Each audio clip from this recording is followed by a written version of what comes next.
would like to thank everyone for joining us today here at the free webinars with EIT. I will be your host. My name is Marvin Yu, one of the course advisors here. And together with me is Professor Ray Wills. I believe he will be sharing some information about the topic as well as a bit of information from about himself. A bit, Professor. Would it be okay before Yes, you actually certainly. start? All right. Thank you so much. For a little bit of housekeeping. So, for those who I understand you were actually here to learn. So we would like to request everyone to make sure that the notifications and the sound from your end, from your laptop or your phone, are actually disabled so that you can have a laser focused attention to the topic. Okay, and then there will be a short Q&A. So if you have any questions afterwards, you can post it in the Q&A section of this platform, and we will be answering them right after the presentation. Okay, and yep, for common questions. So basically, those who have registered to this webinar will receive a copy of the PDF slides as well as the video recordings of this one. This will be sent to you via email in the next 2 business days. So just kindly check your junk mails perhaps, or if you're using Gmail, it might be in your promotion social section of your inbox. Okay. And of course, for those who stayed until the end of the presentation, they will receive a digital copy of a certificate of attendance, as mentioned as you can see on your screen. So this will be provided to you. So basically, before you'll receive this one, we will be requesting you to do a survey so that you'll be able to receive the certificate of attendance. So we will try our best to send this to you in the next 4 business days. Okay. Again, just kindly monitor your junk mails and promotion section of your inboxes. Okay. All right. So for those who are new to this free webinars with EIT, just to give you a snapshot about EIT. So we are an education provider based in Australia. We have campuses in Perth, Melbourne, and we recently opened our Brisbane campus, Professor. Yep, and then we specialize in engineering courses. So we offer wide range of programs. So we started with our professional certificate course. We have diplomas, advanced diplomas. We have undergraduate certificate courses. We have our bachelor's degree. We also have our graduate certificate and graduate diplomas, master's, and a doctorate of engineering. So these programs are actually industry-oriented programs, which means that the skills and knowledge that you'll be getting here are actually valuable to employers, and we make sure that our programs remains current, okay, to the rapidly changing technology and industry developments. Okay, so some of our programs are accredited. Our vocational and our programs are nationally recognized by the Australian government, and some of our programs are internationally recognized under 3 engineering accords, Dublin, Sydney, and of course our Washington Accord. Okay, so these programs are also delivered by industry experienced lecturers. They are experts in their field. Okay, and we make use of technologies. Um, yeah, we make use of technologies. The technologies employed by EIT for both our online and on-campus courses enable us to source our lecturers from a large global pool of expertise. Okay, and these programs that we're offering here are delivered through a unique delivery methodology, which makes use of live interactive webinars, international pool of expert lecturers, and dedicated learning support officers, and state-of-the-art hands-on workshops through our remote and virtual laboratories. Okay, so yep, EIT has been expanding. That is true. If you heard the news, EIT has been expanding. So we have our sister school in the UK, which offers UK qualifications. The courses being offered is in on your screens, and we also have expanded in South Africa, ECST, that's Engineering College of Science and Technology.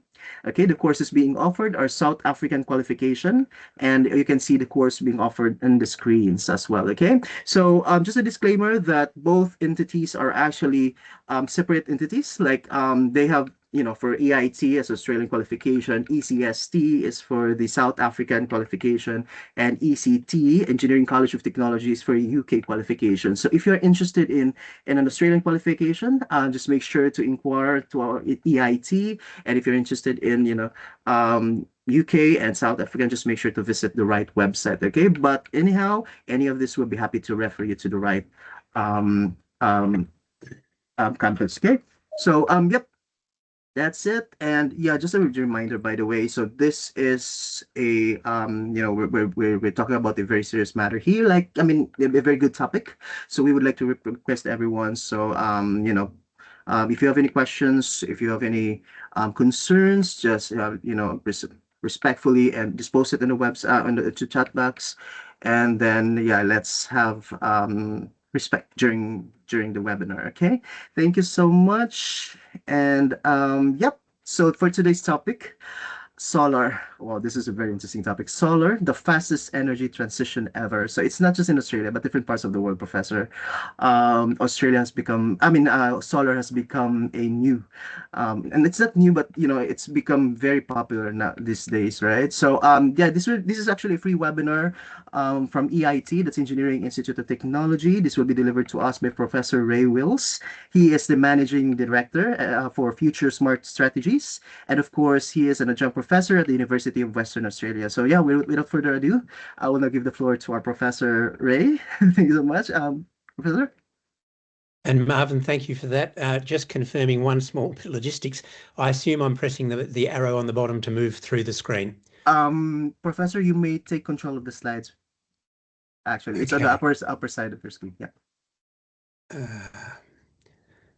Yeah, sorry. Upper slide. Take control. Got it. Yep, and take control. Yes. Okay. Yeah. Right. All you, right. Professor. And that's on full screen for everyone? Yes, Professor. I can see it from my end. Excellent. Excellent. All right. Underway then.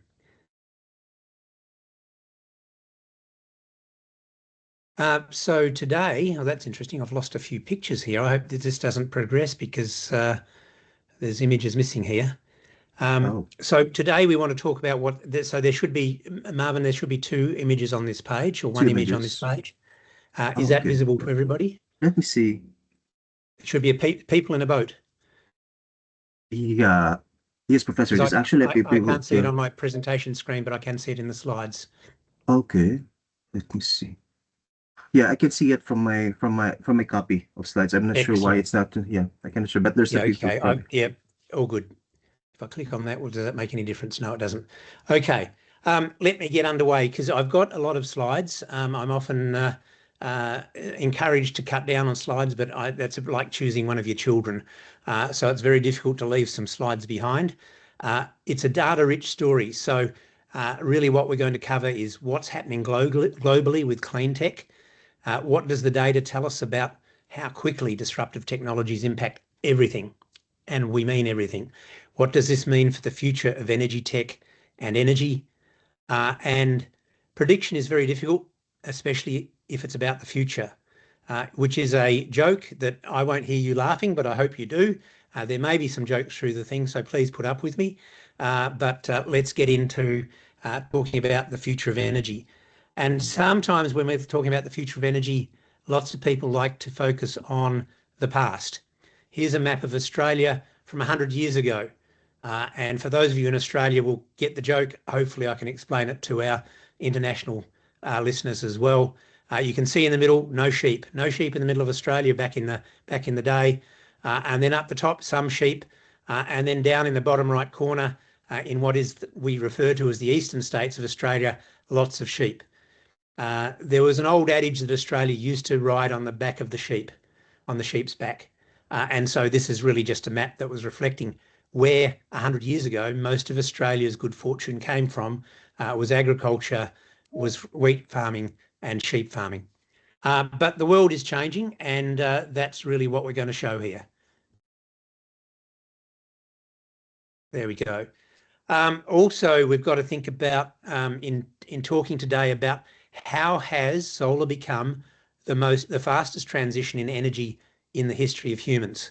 And the answer is based on a whole range of metrics. A critical one is Rogers S-curve, which is portrayed here. The blue line shows us moving from early adopters and so on through that curve. Hopefully a lot of you are actually already familiar with this curve, but to explain it for those that are not, the blue line moves us through to the point at which we are no longer selling new stuff. If we were talking about chairs in an auditorium and we had 40% of those chairs filled and 60% empty, but with an objective to fill the entire auditorium, then we'd be moving along the same curve. The curve can apply to anything, and the yellow part shows how we move from 0 to 100%. Once we get to 100%, there are no more chairs to fill. So continuing in that vein, we can apply this logic to anything. And part of that is the adoption of language. We've got Rogers' S-curve, and we've also got Wright's law applying here. Wright's law is the idea of in manufacturing, where as you double manufacturing, you can actually reduce the costs of that manufacturing, because you're going through a learning curve and you're learning how to do stuff. And as you learn how to do stuff, you get better. And so as you get better, you reduce the cost of your product, and so on, which drives Rogers' S-curve. And here we are showing the adoption, in this case, of the English language in the world. And it shows that the English language started emerging in the 12 and 1300s. And then by the 15 and 1600s, within that context of dates, because we end at 1600, we see that we've got pretty much what was regarded as saturation of the English language in those that were going to speak it. It doesn't measure those that aren't, but it measures your product. And so on that screen, we can see different products there, like radios and sorry, I've got a dialog box blocking my slides. We've got a radio up the top. We've got TVs in the middle, which are CRT screens. And we've got some of the earliest computers appearing there as well.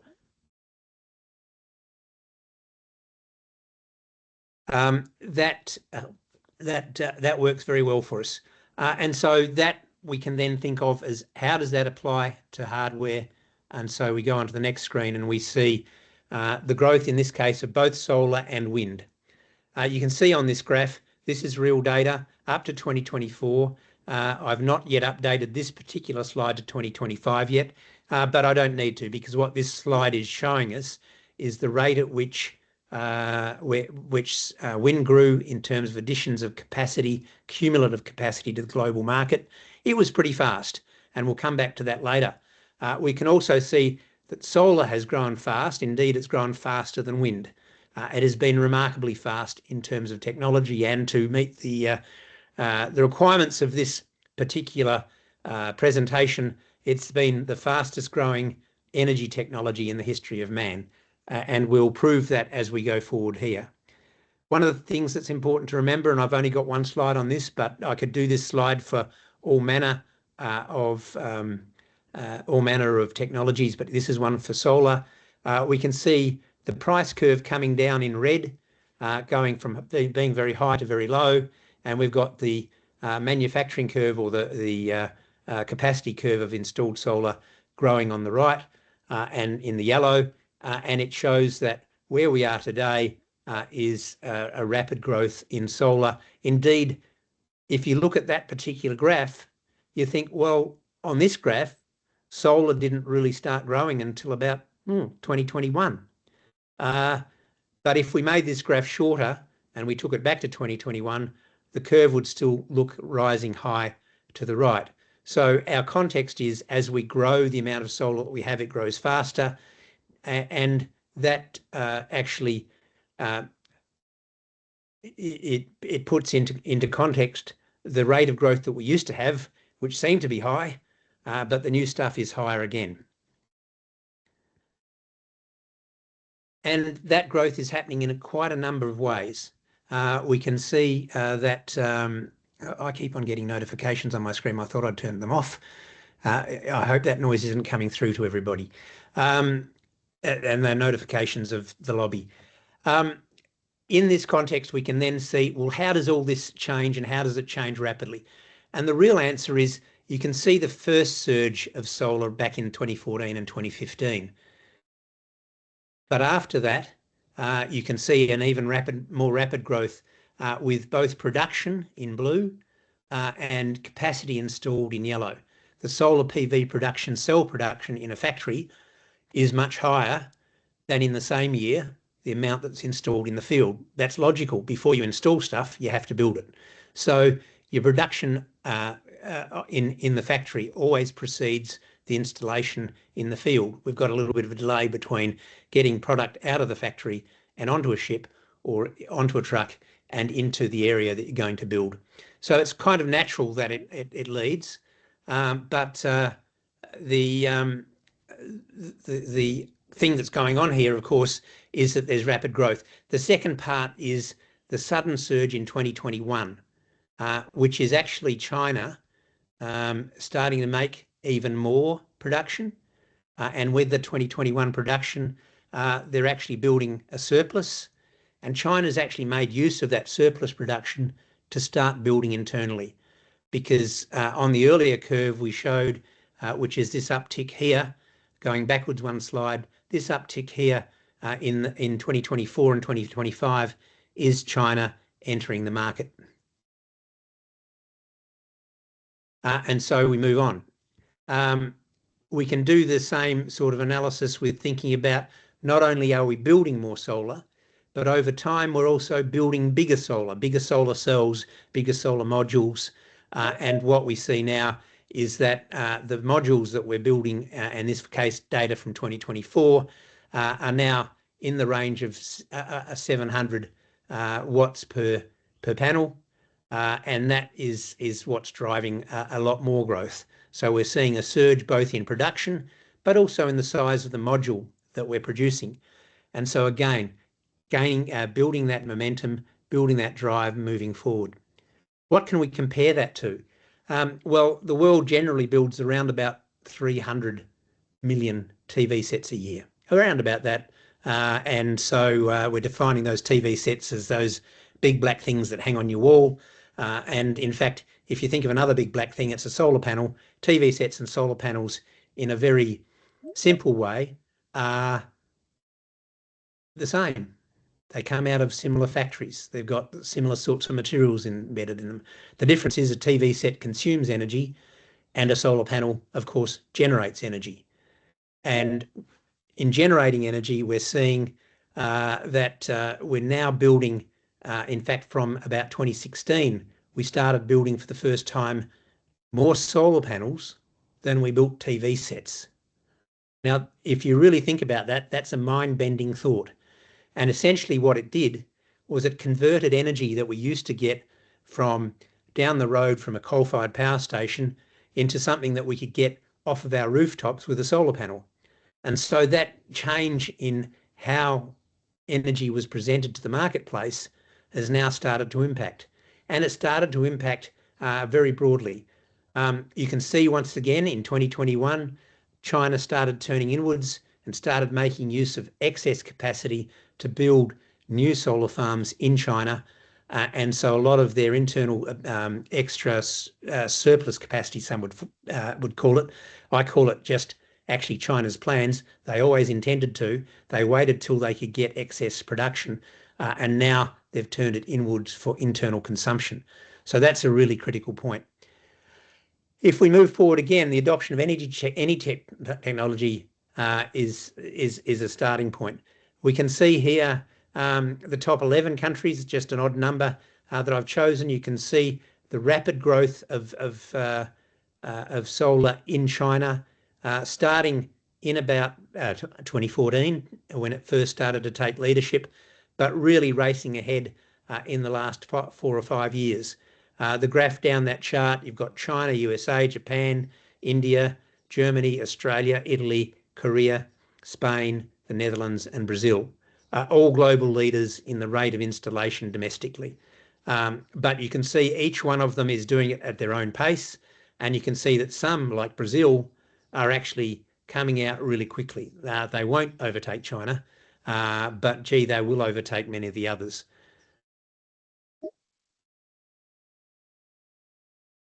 Using an example from Australia, as we build more solar, we're actually building with the new stuff, not the old stuff. Every year, the size of solar modules increases out of the factory. And so every year we start using on rooftops and in utilities, we start to use bigger panels. And that's reflected here in this dissection from the Australian market, which shows colours of yellow banding up toward the purple and the brown at the top. And all of those colours of yellow are small enough to fit onto a rooftop. They're mainly rooftop solar, and that shows you the amount of rooftop solar in Australia is mostly defined by almost all of that yellow that you can see.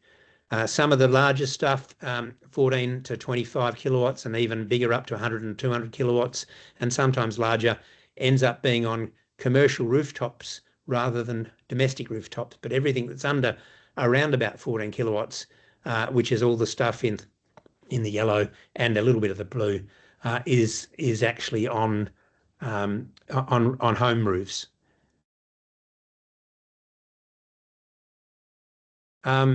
The next slide we'll move to is then let's start glancing into the future.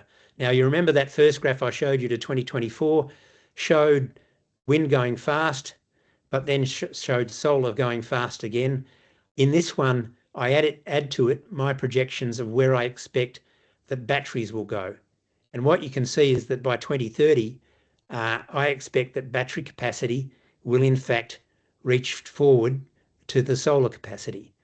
This is actually in cumulative growth, and it's the amount of solar or the amount of wind or the amount of batteries in gigawatt hours installed. Now, it's important to note that this is gigawatt hours of batteries, not gigawatts. We're not just talking power, we're talking about outputs. And so that rapid growth is going to come forward. We expect it to come forward. I'm anticipating with this projection that it will. But then if we actually think about how that actually translates into the outputs, and what we see is that if we've moved in the previous slide, I'll go back one to the current slide, we've moved from capacity to generation. A lot of folks who are anti-renewables will complain, but what about the generation? It's all right having all that capacity out there, but you've got to make electricity. And this is showing you that we do. And it's showing you that while solar capacity overtook wind a little while back, in 2025, solar generation is overtaking wind generation right about now. And you can see that the dispatch from batteries, and that's what it is, it's not generation, of course, it's dispatch from batteries, is also starting to rise to meet that same curve. Another factor we've got to think about the rapid uptake of any technology is the time from out of the factory and onto the building site, and also the time that you have to establish prior to that happening of the red zone, that is the project lead time. Project lead time on batteries is pretty short. Overall project times for batteries is usually well less than 2 years, sometimes less than 1. For solar PV, you've got some fairly basic approvals required in the red zone, but then we get onto construction, and that too is pretty quick. Same true for solar thermal, a bit bigger. Same true for wind, although that can have a slightly longer project lead time because of particularly because of the political controversy that's been raised up about wind. And then similar to gas, if you're going to build a gas-fired turbine, you need 4 to 5 years to get through all of the construction, and prior to all the construction, to get through all of the approvals. One of the things you need to do with a gas-fired power station or a coal-fired power station, or indeed a nuclear power station, is get your supply agreements in place at the same time. With wind and solar, you don't need supply agreements, but with gas and coal and nuclear, you need a supply of your fuel. And so you need to get fuel contracts in place. The banks won't sign off on any construction until you have a secured PPA for the supply of fuel, a power offtake agreement for the supply of fuel. And then gas is reasonably complicated, not too different in some senses to the length of time of wind, but certainly is more complicated. And coal, building a big coal-fired power station will take you at least 4 years, up to 6 years on average, and sometimes much in excess of that. And mostly globally around the world, building a new nuclear facility will take an average of about 8 years. Now, there are countries where that number is much, much higher, and there's some countries where it's a little bit lower. But nevertheless, we can see it in that form. And so that starts to tell you something about the adoption rates of technology. We have to consider as we go through that energy relies on its point of derivation, and in the case of fossil fuels which we burn, we are then reliant on acquisition of fossil fuels, and we're then reliant on the ever generous upward curve of costs that are associated with the supply of fuel. And we also have to deal with some other counterfacts that come through. And here we are looking at the construction of, or rather the opening of, newly operating coal plants around the world. First of all, the overall trend, it's obvious. That's in a long-term decline. It has been for quite some time. We're building fewer and fewer coal-fired power stations, which take at least on average, 6 years to build. And so when we see coal on this graph, the stuff that was opened, in this case in the 2024 margin, then we started building that back in 2018. And that's something that's really important to think about. So as we've made more and more decisions to not have coal, the decisions that we took 5 years before that are all queuing up to become ready next year. So as we expect that graph to decline, we'll see a decline in coal-fired power stations opening. In the meanwhile, there's a legacy of build. There's a legacy of build that means that coal-fired power stations that were planned 6 years ago and approved 6 years ago are only just coming to market in 2024 and now in our year 2026. How is all of this change in renewables actually impacting on the general energy market, the fossil fuel market? Here's an example from Baker Hughes International showing us the number of drill rigs. Solar and wind in particular started to really emerge into the marketplace back in the mid-2015s and so around there. And what we can see here is a decline in actual exploration for new energy. And this is reflected in the number of drill rigs around the world. And as you can see from that, including places that are really pushing forward, like the USA, and even in 2025, USA has fewer drill rigs in 2025 than they did in 2024. And there's been a continuous decrease in the last 4 years as that happens. Also, we can look at metrics all over for how is the overall market behaving in response to the delivery of renewable energy. And we can see the same depression that happened in the exploration for oil and gas happened with gas turbine orders. We can see that, in fact, up until 2024, the number of orders coming through for new gas turbines was falling and falling. The number of orders we're seeing from last year in 2025 is a direct reflection of data centres and AI centres making orders for gas turbines to produce energy. Now, remember, these are orders. This is not construction. This is not delivery of turbines to site. This is orders. And what's actually happening is there's now a backlog of orders for those turbines.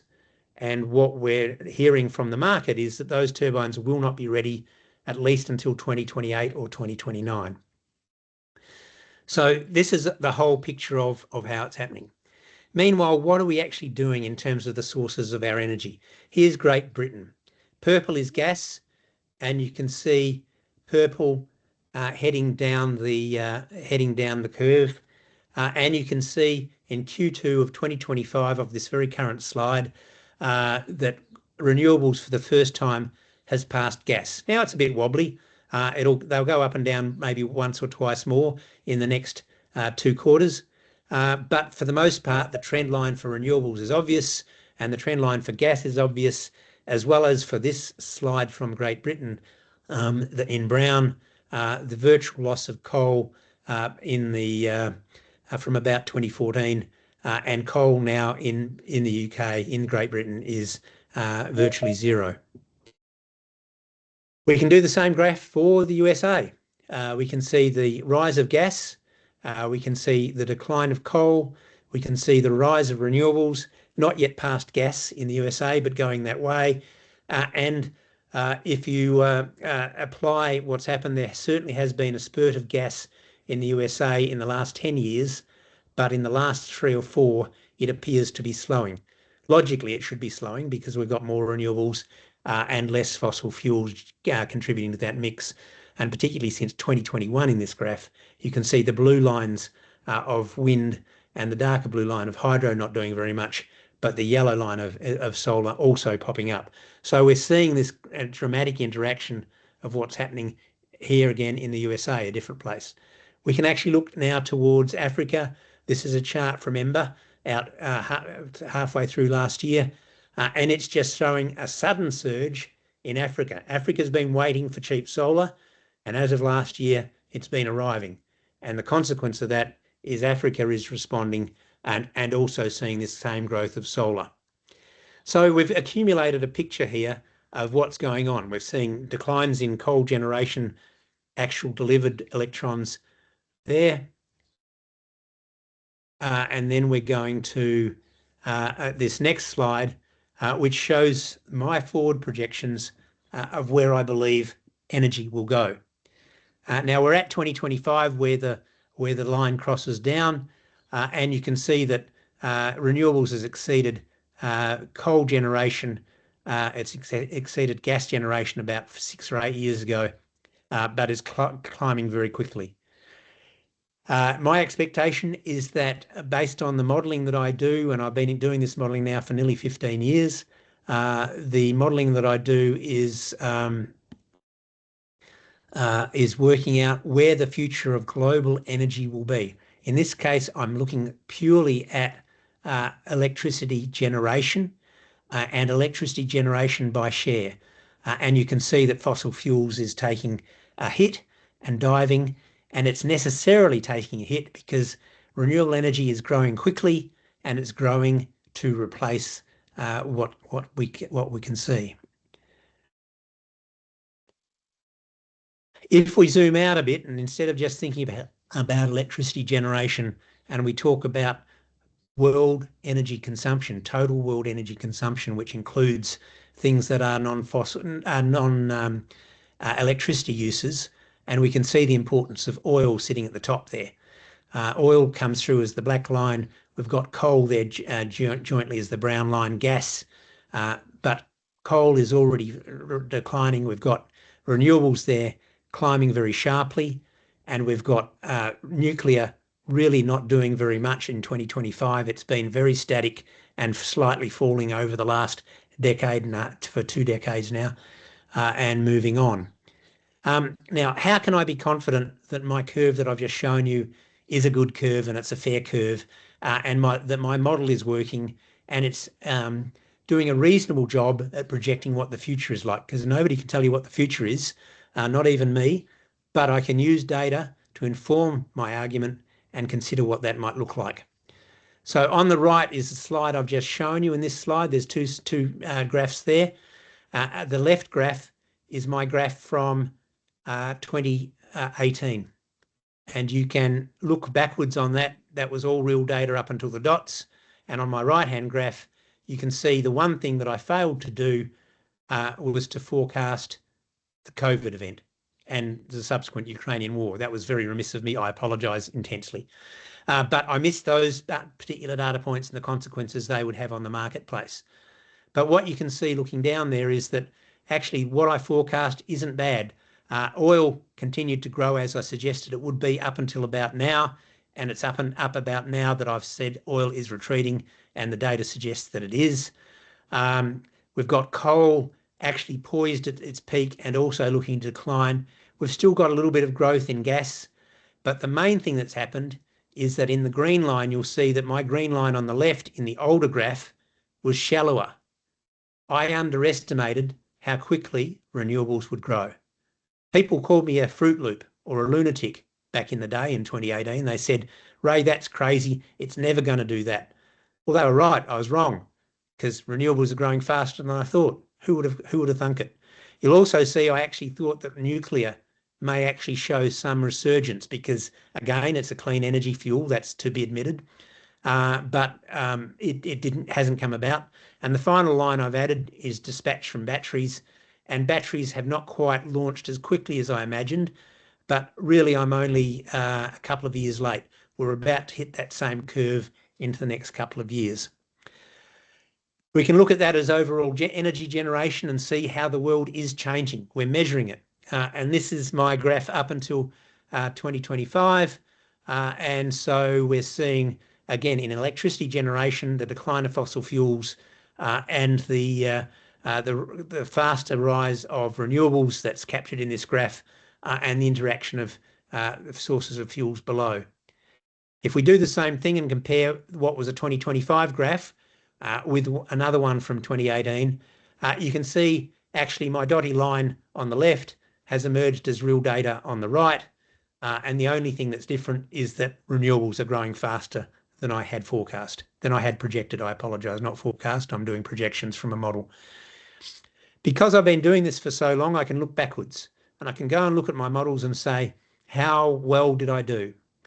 And the answer is for solar, which is the bottom right graph in yellow, I've done extraordinarily well. The real data is the solid line and all the dotted graphs are what I was forecasting. I got solar wrong on a number of occasions by forecasting it as too slow. It was faster than I expected. I got wind on a number of occasions. The blue graph at the top is growing, has grown slower than I expected. I expected to see more surge in wind, but that actually hasn't happened. But because it's been made up from solar, it doesn't matter. Now, here's the penultimate graph. This is not the end of the talk by any stretch. I'm sorry to say that. You've got lots more to listen to, much more data coming your way. But here's this phenomenal graph, which shows us that when energy got to exceeding 100 terawatt hours of production in any year, we've plotted that. And the first time that coal generated 100 terawatts was 100 years ago.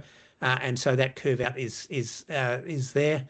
The one there for hydro was also fairly similar to coal. The one for gas was pretty quick, but nowhere near as quick as, and we tend to forget that we were using oil for about 25 years to generate electricity until the oil crisis, and that got us to the year 15 for oil generation, and then it started to decline. On top of that is the red line of nuclear. Nuclear grew very fast. Up until wind came along, nuclear has been the fastest growing energy source. And then wind came along and wind was faster. And it's faster and you can see also more persistent. It's growing faster in its 15 to 20 year history than nuclear was doing in that same phase. And then we see the yellow line of solar. And what you can see is that it's grown faster than nuclear and is continuing to grow faster than anything around it. And the other point about that curve is that you can see that the wind curve is kind of linear pointing to the right, whereas the solar curve still has an upward curve. It's still going up. It's not slowing down. It's still going up. Critically and brand new for you today is this graph I hadn't released yet because I didn't trust my data, but now I should have trusted it then and I trust it now, is that you can see the emergence of batteries. Now, again, batteries are not an energy generation source, but they are an energy source of stored energy. And that is coming to market faster than anything we've ever seen in the history of humans. Solar was the fastest thing until we worked out that actually no, batteries are faster again. A lot of this relies on volume and scale. The reason that these things are coming fast is because they're being manufactured at scale and they're being sent out at scale. Germany taught us how to make commercial solar, and China learnt the lessons from Germany. They literally bought the equipment from Germany and then they turned that into manufacturing at scale and volume. And as a consequence of, as this slide shows on the 4th of October 2025, solar panels, 80% of solar panels come from China, from the manufacturing giant that is China. 72% of wind turbines, a little bit less, comes from China. 82% of batteries. We're making more batteries soon. We'll be making more batteries soon than we're making solar panels. And those batteries go into energy storage systems, which are to the right, and also electric vehicles. which is the next column. Now, I can update that electric vehicle column because because we now know that China is now making not 68%, but 70% of all electric vehicles. They will continue to grow that margin. And if we think about large trucks, as far as the users of batteries and as vehicles being exported, 90% of high heavy duty vehicles that are trucks, that are e-trucks, 90% are being built in China. Now that's 90% of a small volume. Whether that will persist, we'll have to see. But China is really important to note here. There's an awful lot going on in China.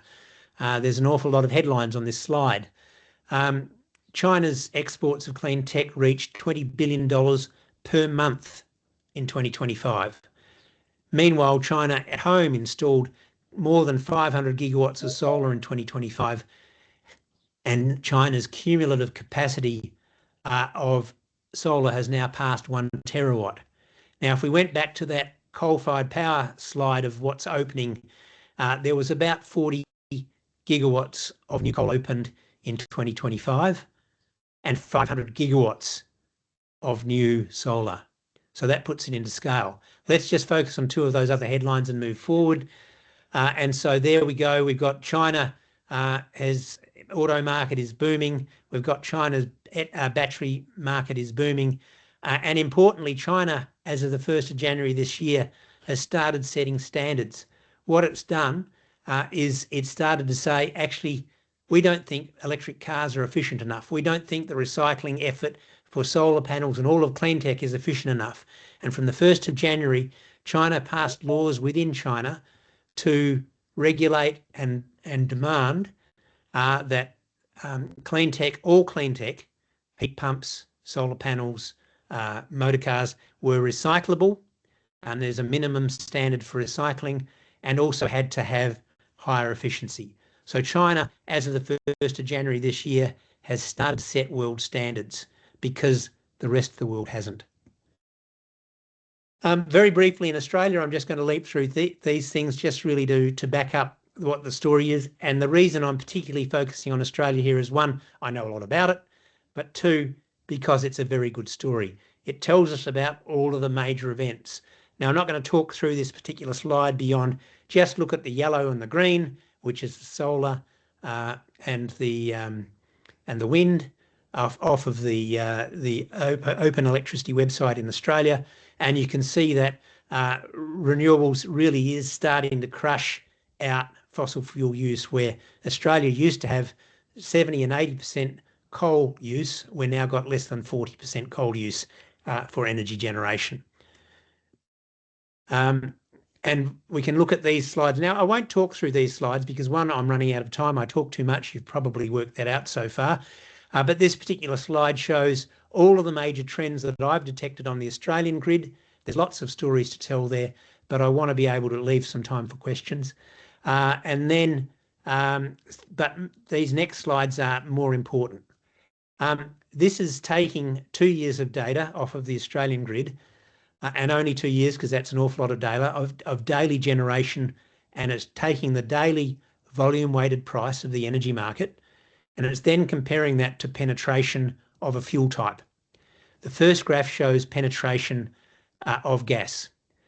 And if you reverse that arrow that I put on the screen, in the reverse direction, the more gas you have, the more expensive the price is. The price goes up.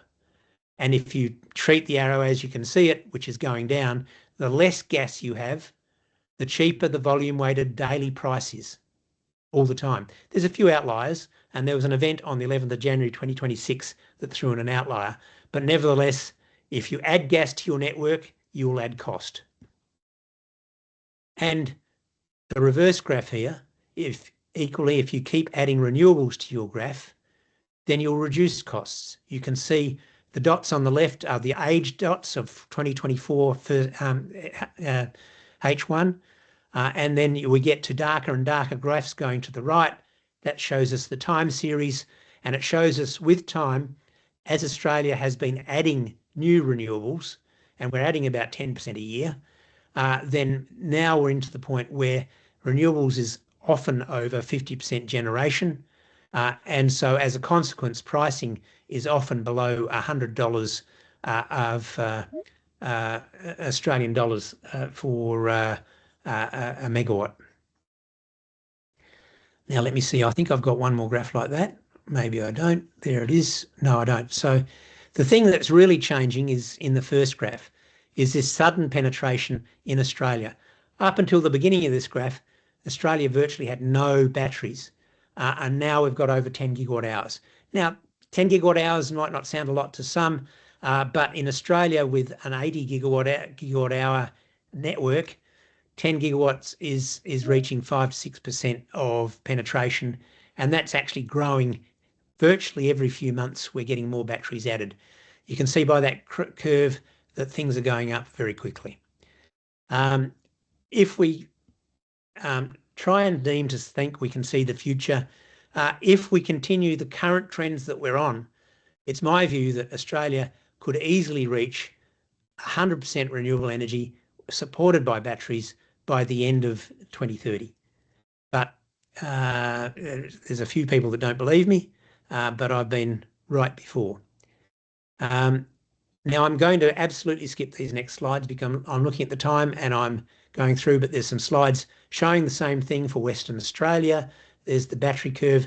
Battery growth in Western Australia has been faster in our region than for the whole of Australia. So in Western Australia, which is an isolated grid with a maximum of about 8 gigawatts of capacity, you can see that we're adding batteries very fast. And there are days when the battery grid share in peak is providing up to 25% of electricity because we're seeing rapid growth. Now, I'm going to quickly step through these and then finish. And so what we have here is, this is battery growth, estimated annual use of lithium batteries, forecast to 2024 based on my estimates of where that usage has gone. They have to be estimates because this sort of data simply doesn't exist comprehensively. But the important thing is the growth of batteries. And the second important thing is the green at the end is all growth in electric vehicles. You can see the dark green in the middle there is actually growth of storage batteries. That's really yet to emerge. We actually needed to build cars to make cheap batteries so that we could build storage that used even cheaper batteries as a result of the growth in car manufacturing. And this illustrates that step change. Again, you'll get this slide set. This particular slide, I think, is from, it's not on there, Bloomberg. Yeah, okay. And that's showing the step changes. If we go forward into the future, we're going to see even faster growth of electric cars. There's the batteries in the mid green and the light green, and the dark green shows you the growth of energy storage. If we apply that broadly, which we can, it's just the data. The data is electric. We can see down this shopping list for 2025 of a global share of motor vehicles. Now we know that 26%, it's actually revised figure, that should be revised, is 25%, but I wasn't far off, is electric for 2025. Motorcycles, almost half are electric, and for commercial vehicles, virtually none, except for buses. But when we look to China, we know that China now has 52% of car sales are electric. And if we look to the figure I've already mentioned, China is now building 70% of the world's electric cars. And China is aiming to, by 2030, to be building 30% of its internal electric vehicles as heavy vehicles as electric. If I apply my model to what the car future looks like, if it goes as quickly as I imagine, then the solid lines are true. If it goes slower than I imagine, and that may happen, but sometimes I've been caught out and it's gone faster than I imagined. But in this case, that's what I think will happen with cars. I think that no later than 2033, cars will no longer be ICE, that they will all be electric. Again, fairly heretical view. In Australia, I'm seeing that model applied. Australia doesn't build cars, so the cars we use must be coming from overseas, and if they're coming from overseas, they'll come from China because China is growing in supply. I can apply that to this model here, and start to think about car fleet, and also incorporated in this model to 2040 is the concept of autonomy and how autonomy will change car ownership. We may end up having fewer cars, but we may not necessarily have fewer car journeys because we'll have much more rideshare. If we're then thinking about where else their batteries get applied, the heavy-duty vehicles are logical, and it's logical to use solar electricity for vehicles. It's logical to use it also on your farm. This slide shows a solar, 1 hectare of solar on a farm generating about with about 600 kilowatts of capacity generates anywhere in Australia between 1,000 and 1,500 megawatt hours per year, which is 100 times more than you'll get if you plant that field with biofuels. I'll keep that short because there's more to come. We need infrastructure for all of this stuff that we're doing. The infrastructure in China is being built in advance. They're not waiting for customers. They're building for customers to come. It's a field of corn type movie approach.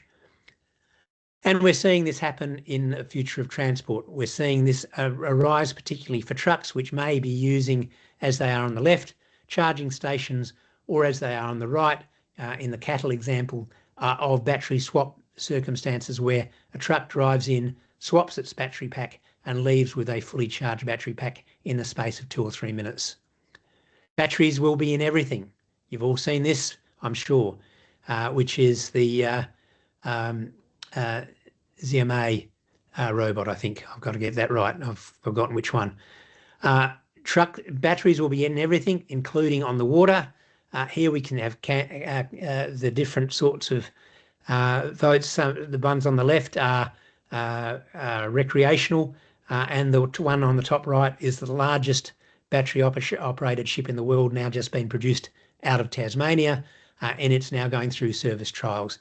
And the ship at the bottom is a container ship in China that's sailing up and down a river, and it carries 24 batteries in containers, and when it gets to each port, it swaps batteries in and out so that it can do what we can do.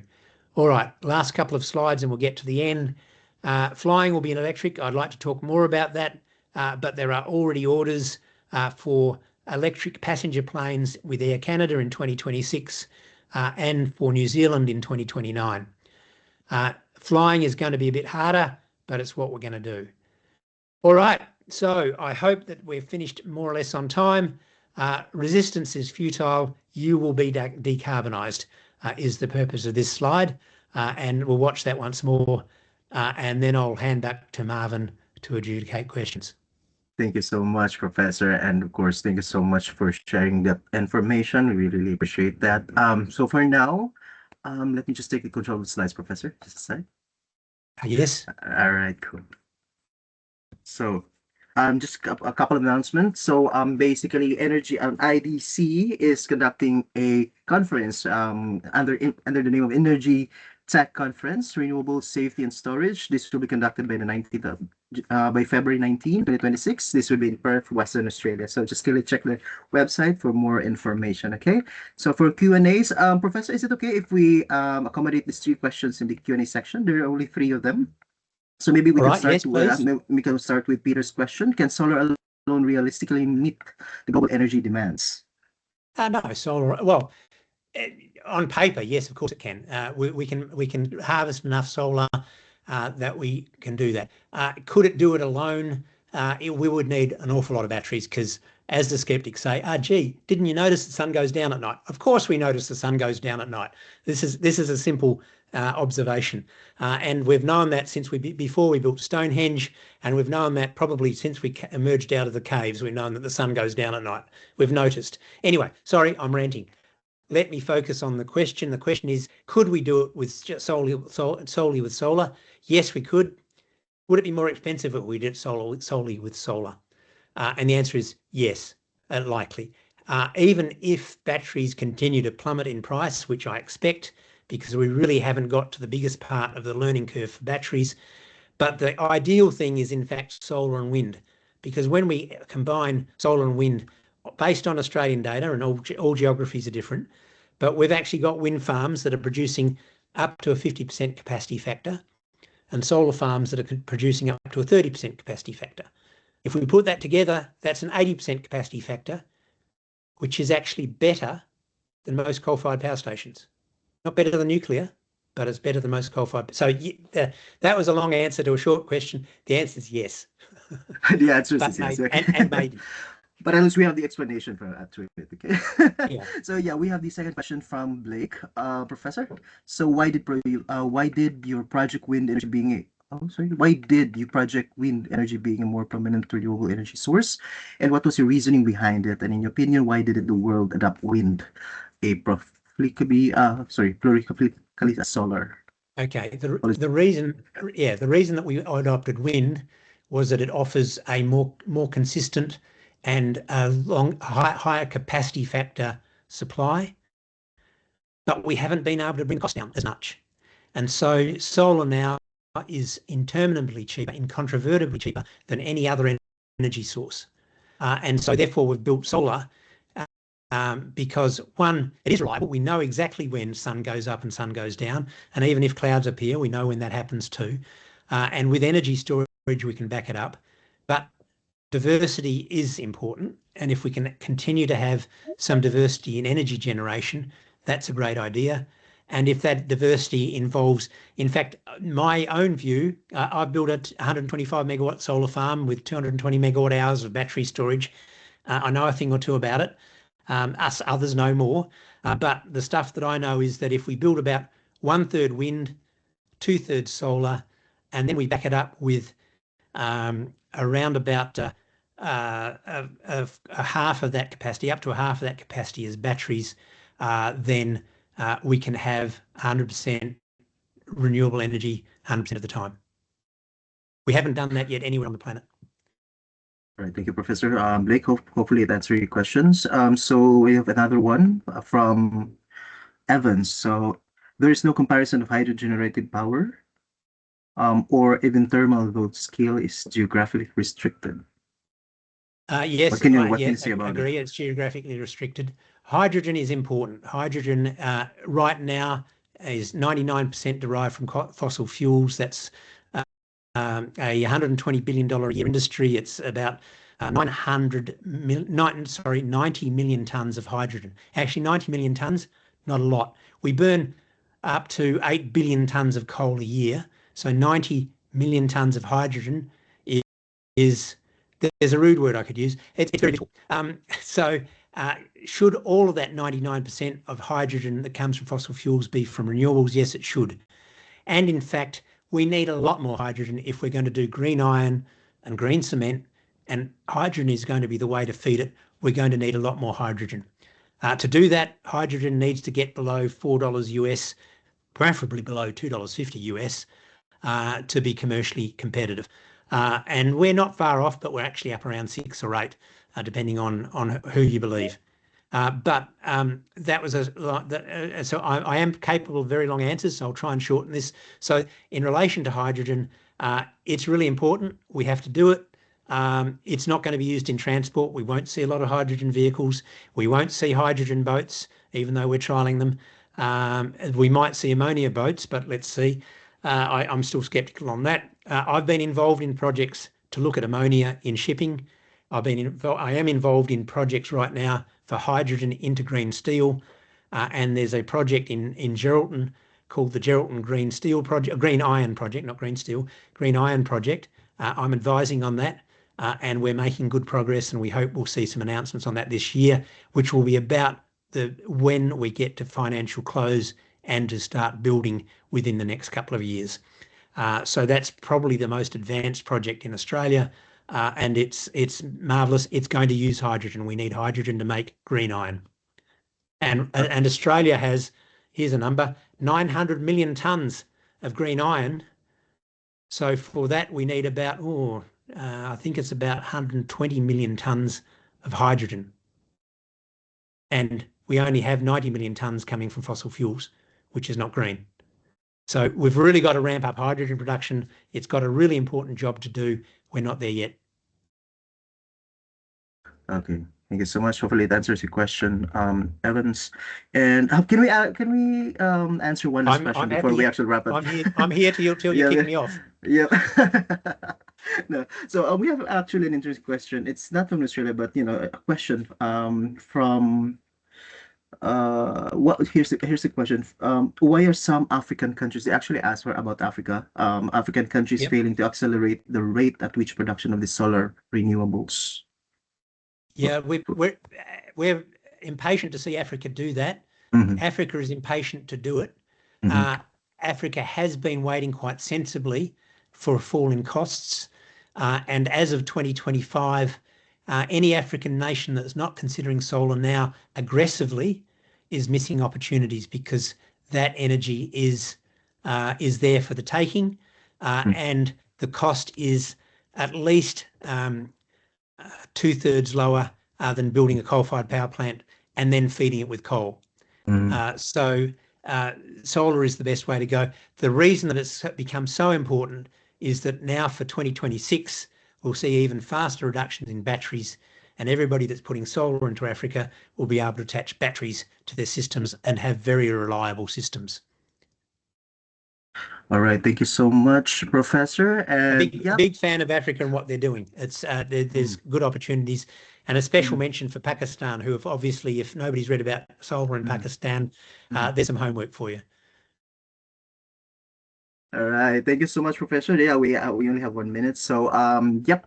Before we wrap up, I know everyone is excited about this as well. So here it is.